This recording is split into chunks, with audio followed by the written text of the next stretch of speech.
Харин өнөөдөр битгий гэдэг ханз үзнэ. 别把包放在地上. 别 битгий. 把 ийг гэсэн үгтэй. 把包цүнхийг 放在地上. газар дээр тавиад байл та. За, 放гэдэг нь тавих гэсэн үг.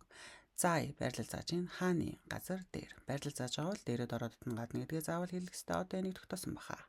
别忘了带笔和本子.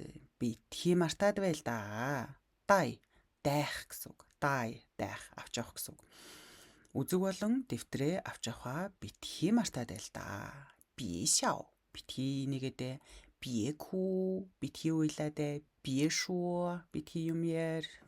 битгий 比来比去.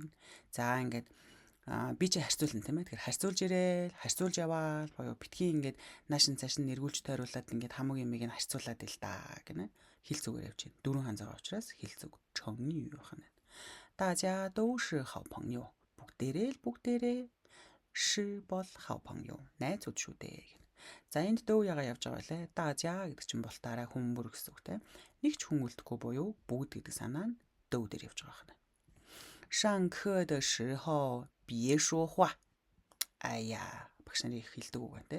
Хичээл орж явах дөшөхөө үеэр 别说话. битгий юм яриад бай. битгий яриад бай гэнэ.